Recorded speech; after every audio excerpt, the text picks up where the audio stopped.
দিলীপ শইকীয়া হওঁতেওতো আমি শুভেচ্ছা নাই দিয়া আৰু কংগ্ৰেছতে গৌৰৱ গগৈ হৈছে আমি তেতিয়াও শুভেচ্ছা নিদিওঁ। সেইটো ৰাজনৈতিক কথা বতৰা। ইয়াত বীৰ লাচিত থানাৰ লগত কথা নাই। বীৰ লাচিত থানাই 2026 এইটো ৰাজনৈতিক শক্তিকে সহায় কৰিব, যিটো শক্তিয়ে প্ৰতিশ্ৰুতি দিব লাগিব অসমৰ জনগণক যে তেওঁলোক ইলেকশ্যন জিকাৰ পিছত খিলঞ্জীয়াৰ পক্ষত থাকিব।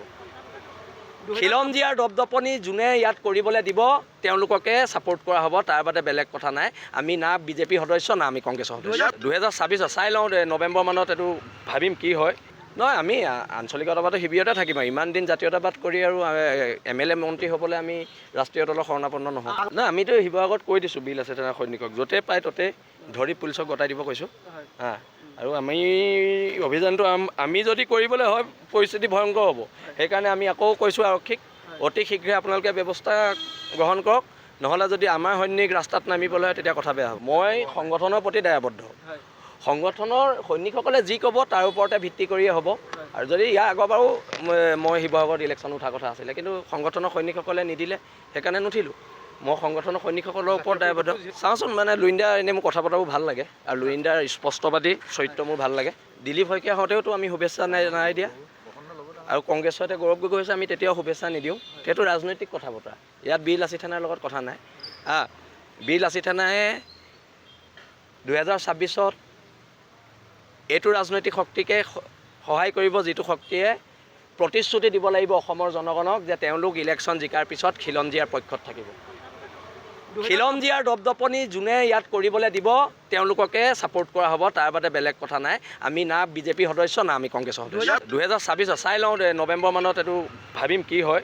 নহয়, আমি আঞ্চলিকতাবাদৰ শিবিৰতে থাকিম আৰু ইমান দিন জাতীয়তাবাদ কৰি আৰু MLA মন্ত্ৰী হ'বলৈ আমি ৰাষ্ট্ৰীয় দলৰ শৰণাপন্ন নহওঁ। নহয়, আমিতো শিৱসাগৰত কৈ দিছোঁ বীৰ লাচিত থানাৰ সৈনিকক য'তে পায় ত'তে ধৰি পুলিচক গতাই দিব কৈছোঁ। আৰু আমি অভিযানটো আমি যদি কৰিবলৈ হয় পৰিস্থিতি ভয়ংকৰ হ'ব। সেইকাৰণে আমি আকৌ কৈছোঁ আৰক্ষীক অতি শীঘ্ৰে আপোনালোকে ব্যৱস্থা গ্ৰহণ কৰক, নহ'লে যদি আমাৰ সৈনিক ৰাস্তাত নামিবলৈ হয় তেতিয়া কথা বেয়া হ'ব। মই সংগঠনৰ প্ৰতি দায়বদ্ধ। সংগঠনৰ সৈনিকসকলে যি ক'ব তাৰ ওপৰতে ভিত্তি কৰিয়ে হ'ব। আৰু যদি ইয়াৰ আগৰবাৰো মই শিৱসাগৰত ইলেকশ্যন উঠাৰ কথা আছিলে, কিন্তু সংগঠনৰ সৈনিকসকলে নিদিলে, সেইকাৰণে নুঠিলোঁ। মই সংগঠনৰ সৈনিকসকলৰ ওপৰত দায়বদ্ধ। চাওঁচোন, লুইণ্ডাৰ এনেই মোৰ কথা বতৰাবোৰ ভাল লাগে আৰু লুইণ্ডাৰ স্পষ্টবাদী চৰিত্ৰ মোৰ ভাল লাগে। দিলীপ শইকীয়া হওঁতেওতো আমি শুভেচ্ছা নাই দিয়া আৰু কংগ্ৰেছতে গৌৰৱ গগৈ হৈছে আমি তেতিয়াও শুভেচ্ছা নিদিওঁ। সেইটো ৰাজনৈতিক কথা বতৰা। ইয়াত বীৰ লাচিত থানাৰ লগত কথা নাই।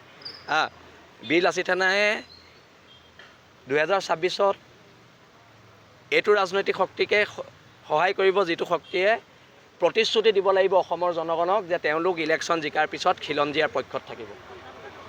খিলঞ্জীয়াৰ দপদপনি যোনে ইয়াত কৰিবলৈ দিব তেওঁলোককে ছাপোৰ্ট কৰা হ'ব, তাৰ বাদে বেলেগ কথা নাই। আমি না বিজেপি সদস্য না আমি কংগ্ৰেছৰ সদস্য। 2026 চাই লওঁ, নৱেম্বৰ মানত এইটো ভাবিম কি হয়। নহয়, আমি আঞ্চলিকতাবাদৰ শিবিৰতে থাকিম আৰু ইমান দিন জাতীয়তাবাদ কৰি আৰু MLA মন্ত্ৰী হ'বলৈ আমি ৰাষ্ট্ৰীয় দলৰ শৰণাপন্ন নহওঁ। নহয়, আমিতো শিৱসাগৰত কৈ দিছোঁ বীৰ লাচিত থানাৰ সৈনিকক য'তে পায় ত'তে ধৰি পুলিচক গতাই দিব কৈছোঁ। আৰু আমি অভিযানটো আমি যদি কৰিবলৈ হয় পৰিস্থিতি ভয়ংকৰ হ'ব। সেইকাৰণে আমি আকৌ কৈছোঁ আৰক্ষীক অতি শীঘ্ৰে আপোনালোকে ব্যৱস্থা গ্ৰহণ কৰক, নহ'লে যদি আমাৰ সৈনিক ৰাস্তাত নামিবলৈ হয় তেতিয়া কথা বেয়া হ'ব। মই সংগঠনৰ প্ৰতি দায়বদ্ধ। সংগঠনৰ সৈনিকসকলে যি ক'ব তাৰ ওপৰতে ভিত্তি কৰিয়ে হ'ব। আৰু যদি ইয়াৰ আগৰবাৰো মই শিৱসাগৰত ইলেকশ্যন উঠাৰ কথা আছিলে, কিন্তু সংগঠনৰ সৈনিকসকলে নিদিলে, সেইকাৰণে নুঠিলোঁ। মই সংগঠনৰ সৈনিকসকলৰ ওপৰত দায়বদ্ধ। চাওঁচোন, লুইণ্ডাৰ এনেই মোৰ কথা বতৰাবোৰ ভাল লাগে আৰু লুইণ্ডাৰ স্পষ্টবাদী চৰিত্ৰ মোৰ ভাল লাগে।